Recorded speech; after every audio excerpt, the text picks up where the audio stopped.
Okay, so we've introduced momentum, and we even looked at inelastic collisions. And to be sure, more than 90% of our collisions are going to be inelastic. In fact, pretty close to 100%. In all of our collisions, momentum will be conserved. But there is another kind of collision that we might be interested in, and that is elastic collisions. An elastic collision is a clean one. It is so clean, it doesn't even make a sound. So you just collide, no sound, because there's no energy lost to the surroundings. All the kinetic energy of the collision is conserved. So momentum is conserved and kinetic energy is conserved at the same time. The closest real-world macroscopic example would be a billiard ball collision. If you have billiard balls, collision is clean. Actually, truly a billiard ball collision would be inelastic because it actually makes a sound.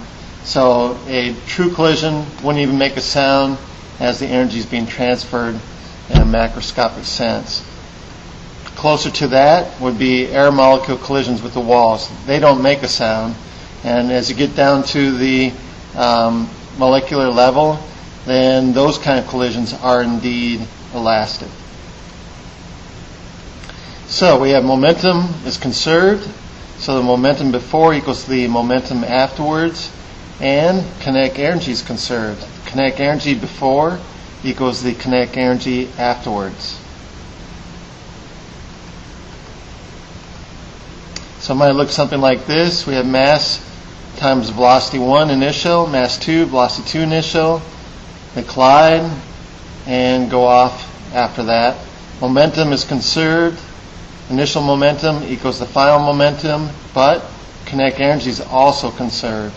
So 1/2 mass times velocity squared for both particles initially equals 1/2 mass times velocity squared for both particles afterwards.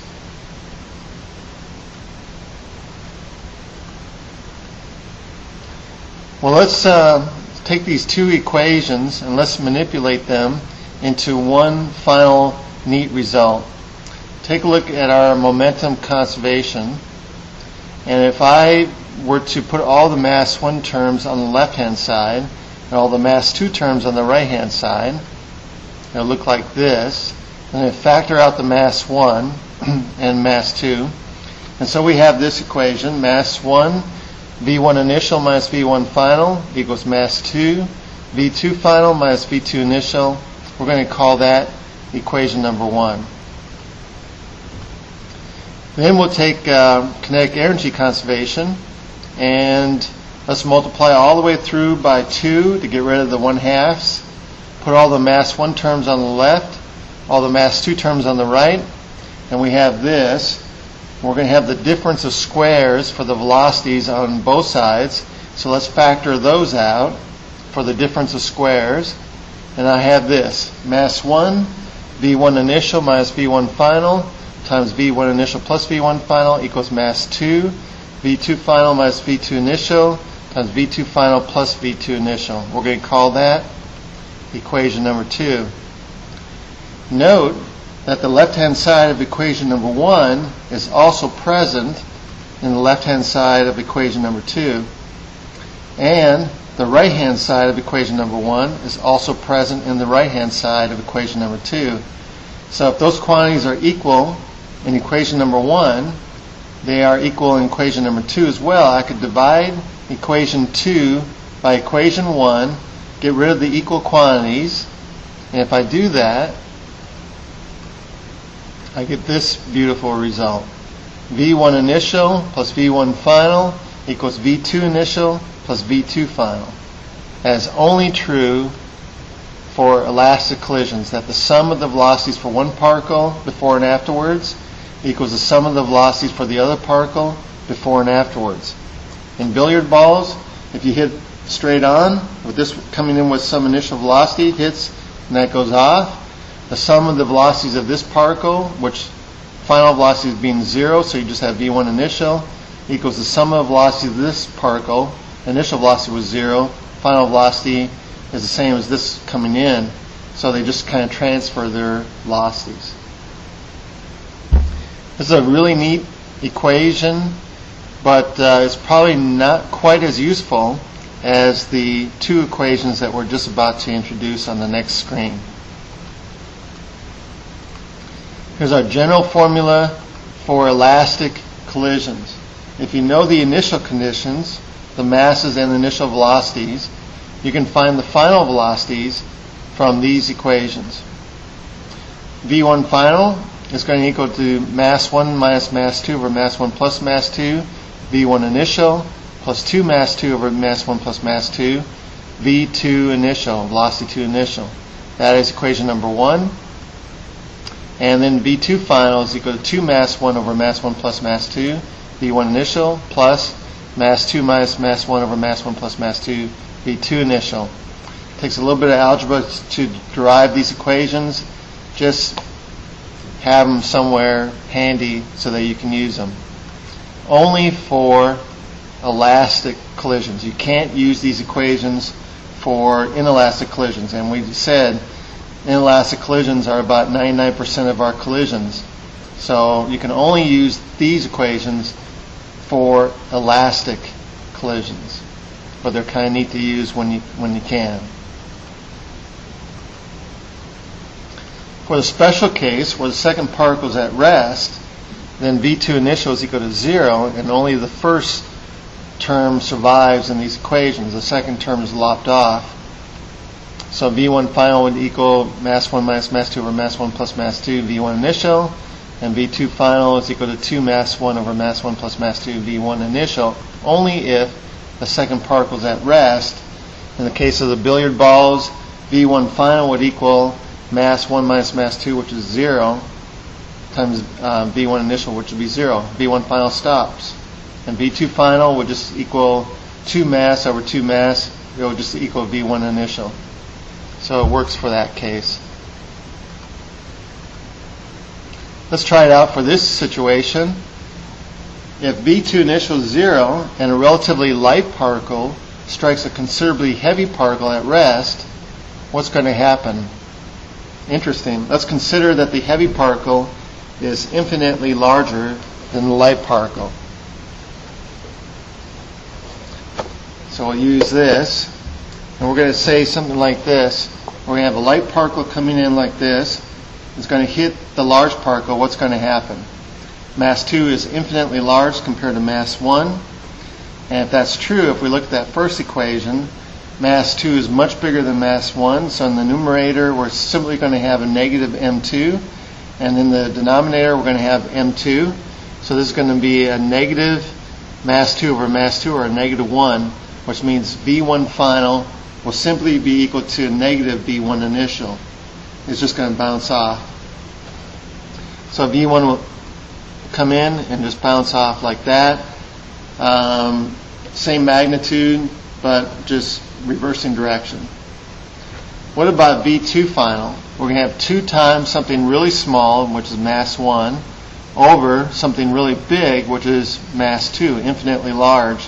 So we're going to have small over infinity, which will be 0. So this will come in, bounce off, and nothing will happen to mass 2. So it's like a wall. Okay. Kind of expected that. What happens though if we reverse this? We're going to have the large particle come in, have an elastic collision with the small particle. What's going to happen? Well, mass 1 now is infinitely large compared to mass 2. In our first equation, we'll have m1 over m1 because m2 is insignificant compared to mass 1. So V1 final will equal V1 initial. V1 comes in, hits this, just keeps on going like nothing happened. Just a flea. What about V2 final? Well, this is interesting. We're going to have 2 times mass 1 over mass 1. 2 times infinity over infinity basically is actually 2. So we're going to have a V2 final that's actually equal to twice V1 initial How about that? That's unexpected. When this comes in, this will go flying off at twice the velocity of V1 initial. Wow, that's kind of cool. Let's try it out. Set up my chair here, and we're going to bounce this and see what happens when we have close to an elastic collision off this bounce with this basketball here.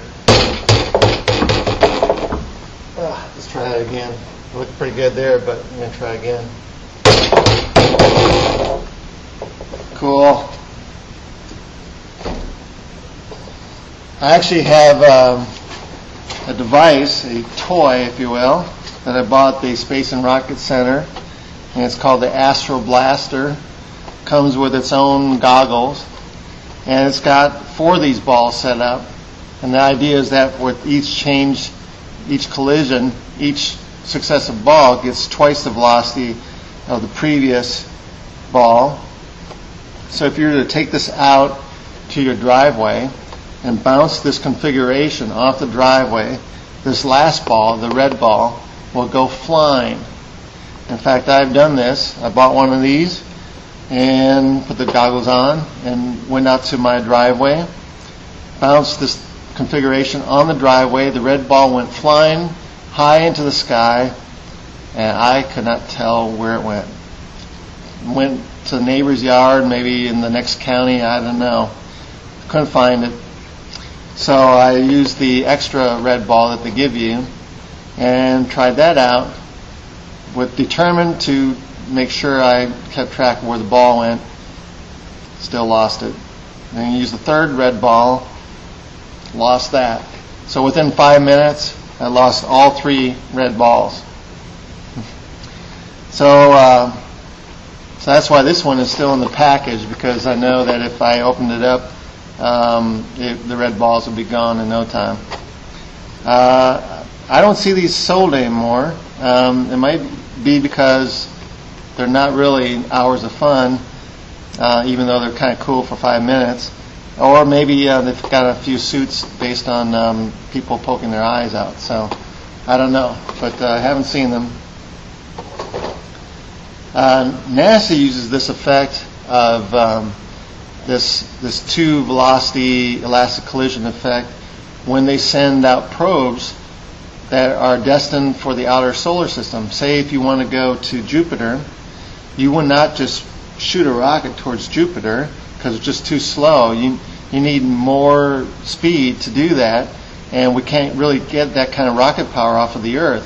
So what they do is they shoot the rocket not towards Jupiter, but say towards Venus. And it goes and it swings around Venus. Basically, that collision is elastic, and it steals the velocity of Venus as it's going speeding around the sun, and gives twice that velocity to the spacecraft. So you shoot it at Venus, whip around Venus, pick up that speed, whip around the Earth again to pick up that speed. You might do that once or twice, and then you shoot out towards the outer solar system with great speed, so you can actually traverse that great distance in a relatively short time, maybe a couple of years, rather than tens or decades of years. So that's a very good technique to get some free energy for these spacecraft.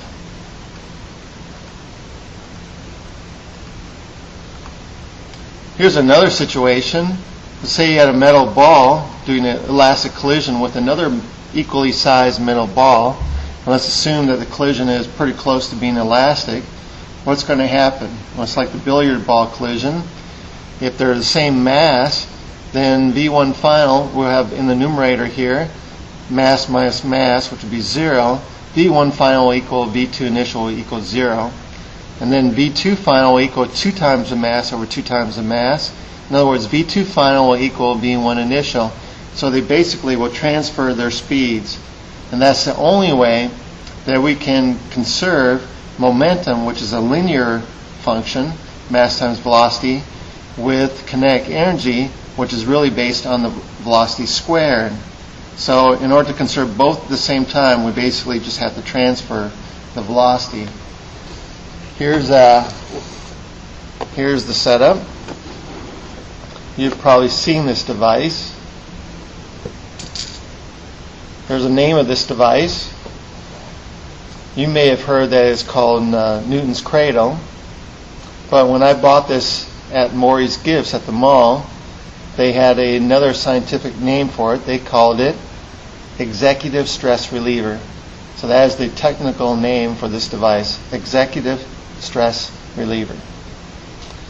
And so the idea is, if this mass comes in like this, one mass coming in, to conserve momentum and kinetic energy in the same direction, one mass has to come out. What happens though if I come out with two masses? Well, momentum is linear, but kinetic energy goes as the square of the velocity. So in order to conserve both at the same time, if two come out over here, two have to come out over there. That's the only way I can conserve momentum and kinetic energy at the same time. What happens if three were to come out though? Now I'm going to have three going in and I only have two over here. How can I conserve both momentum and kinetic energy at the same time in what is close to being an elastic collision? Well, if I pull three out this way, three come out on the other side. That's the only way I can conserve both at the same time. And you can tell that this truly is not elastic because you can actually hear the sound of the collision. That was not really good. There we go. A little bit better. So what would happen, and I have to get my money's worth for this because I paid a small fortune for this toy. If I take four out this way, what happens if I take four out and collide with just this one? How can I conserve both momentum and kinetic energy at the same time? If four come out over here, four have to come out over there. What about five? If I take five out over here, oh yeah, five come out over there. Okay. So momentum is conserved, kinetic energy is conserved in both directions. What happens if I pull two out in either end? So I'm going to have a positive momentum in one direction, the equal amount of a negative momentum in the opposite direction. So that total momentum of the system would be zero. So if I pull out two like this and they come in like this, I will conserve zero momentum before and afterwards. But in order to conserve kinetic energy, I must have that the energy movement, energy of motion before, should equal the energy of motion afterwards. So we have, and those are in, kinetic energy is always positive. So whether I have a negative velocity or not, that's going to be a positive quantity for kinetic energy. It can never be negative for kinetic energy. So we must have a finite positive value of kinetic energy after the collision. So we can't just stop. It just can't stop there. We have to go and bounce off. That way the initial kinetic energy equals the final kinetic energy while conserving momentum as being zero all the time. Because these MV in both directions are canceling out. That's about all I can do with this. Buy one of these if you can, or they're great Christmas gifts. If you're going to invest in one, invest in a good one. Don't buy the $7 or $8 one at Walmart. Go out to Scientifics online and buy the $16 one, and you get the larger balls, better strings, and it works a whole lot better. So just a word of advice there.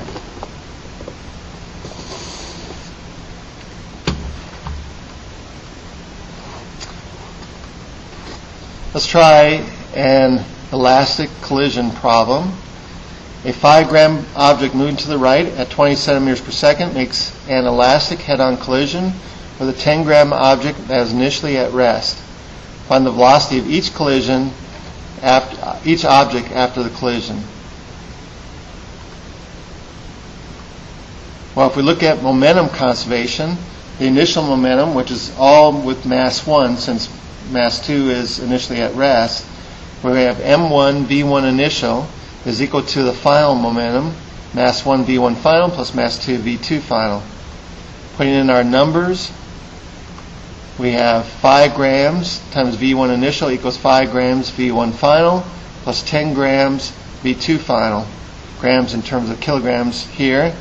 Let's multiply both sides by 1,000 and divide by 5. And we get V1 initial is equal to V1 final plus 2 V2 final. Alright, we got one equation. But we also know it is an elastic collision. So, the sum of the velocities of particle 1 before and afterwards equals the sum of the velocities of particle 2 before and afterwards. This very nice, cute equation. And V2 initial is 0. So solving for V1 initial, we have V1 initial is V2 final minus V1 final. Now we know our V1 initial is 0.2. So we have our two equations, the first one and the second one. And if we were to add these two equations together, straight down, we would get rid of the V1 finals because we have a V1 final plus a negative V1 final. So we end up with 0.4 is equal to 3 times V2 final. Or V2 final is equal to 0.4 divided by 3 or 0.13 meters per second. We can plug this into one of the other equations to get V1 final. V1 final will be V2 final minus 0.2 or negative 0.067 meters per second. So that's how we would solve this, especially if we didn't know those formulas for the final velocities. We would solve it using conservation of momentum and our neat little equation for elastic collisions. We could also use the elastic equations, noting that mass 1 is 5 grams, mass 2 is 10 grams. So 5 minus 10 over 5 plus 10 will give us a negative 5 over 15 or a negative 1/3 times 20. V2 initial is 0, so we have a negative 1/3 of 20 or a negative 6.67 centimeters per second. For V2 final, we have 2 times mass 1 over mass 1 plus mass 2, which will give us 10 over 15, 2/3 times 20.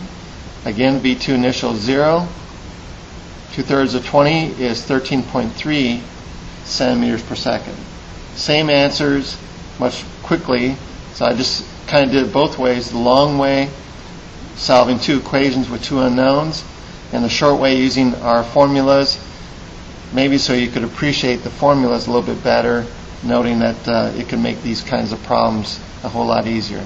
But they're only good for elastic collisions, not inelastic collisions.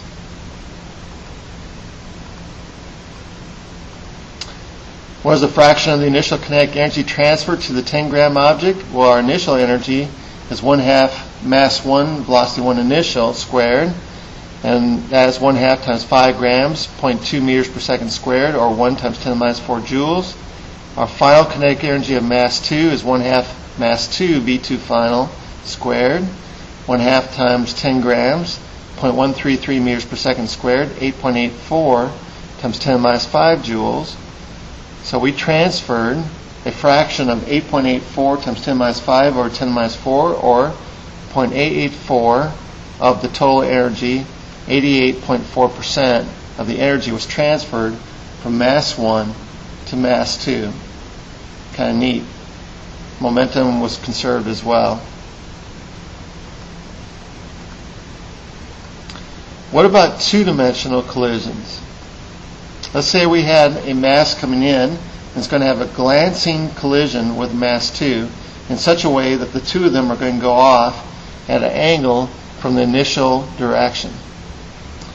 Mass 1 in this case at an angle theta, mass 2 at an angle phi. To deal with a two-dimensional collision, what we're going to do is treat it as two one-dimensional collisions. In either case, momentum is conserved in the x direction and momentum is conserved in the y direction. And we'll break it down into simpler one-dimensional equations and then combine the two.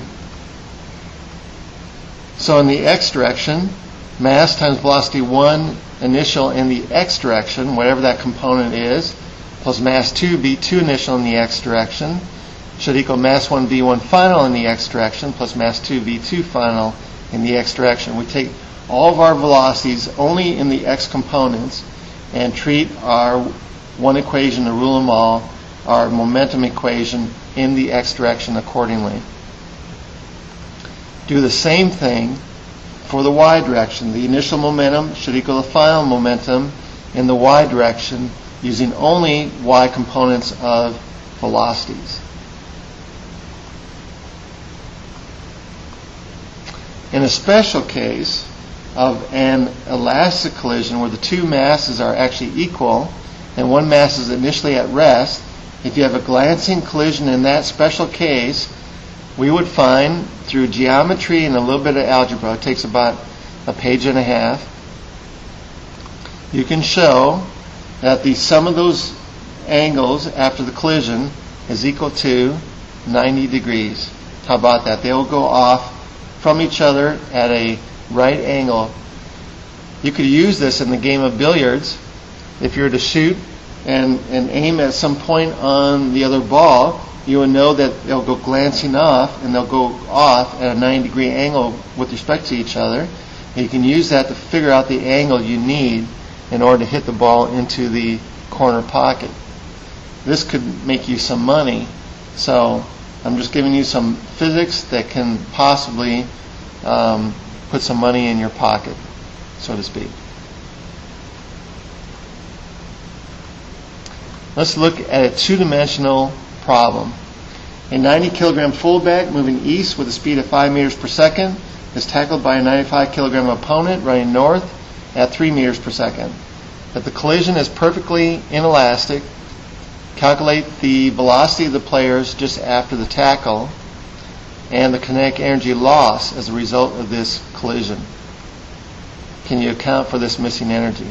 So we have one player moving in one direction, another player moving in another direction, a tackle, so we have a perfectly inelastic collision, and momentum is conserved in either direction, so in the x direction and the y direction.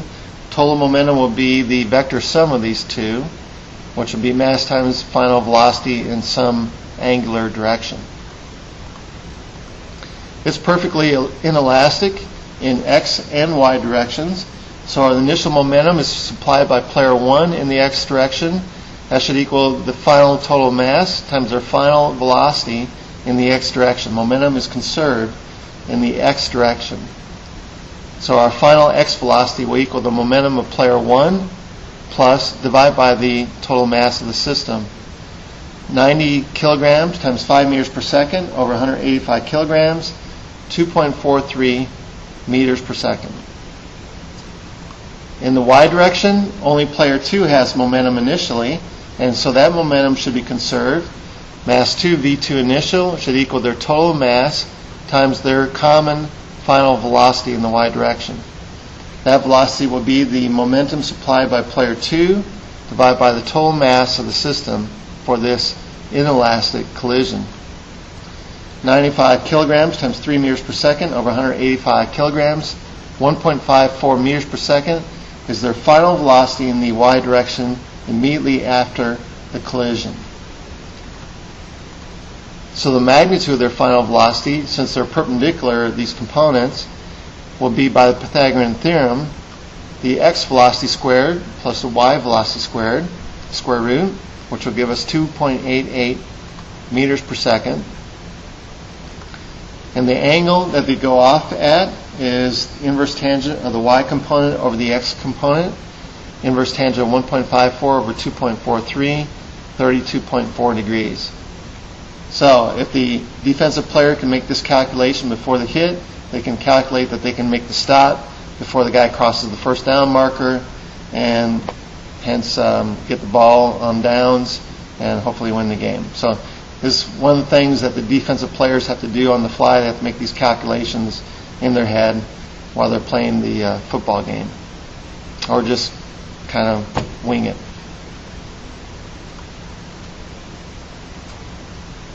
Kinetic energy is not conserved in this collision.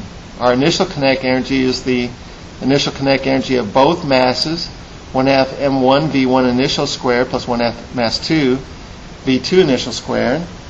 For player 1, that's 1/2 times 90 kilograms, 5 meters per second squared. For player 2, 1/2, 95 kilograms, 3 meters per second squared. We started with 1,553 joules. Afterwards, they moved together as one mass with one common final velocity. So the final kinetic energy is 1/2 times 185 kilograms, 2.88 meters per second squared, only 767 joules. Where did that energy go? Good question. Half the kinetic energy was lost. The other half is the residual kinetic energy before they finally stop.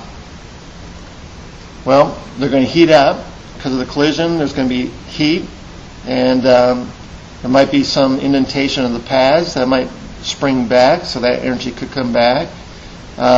It's definitely going to make a sound when they hit, and that sound is going to take away energy. It could have deformation of the body, broken bones, things like that. Energy has to go somewhere. It's going to go somewhere, and residual. That extra half that's left over is going to be lost to friction while they're sliding on the ground, and that's where that will go after that. So that concludes this lecture in Chapter 9. Our next thing we're going to look at in Chapter 9 is center of mass. So look forward to that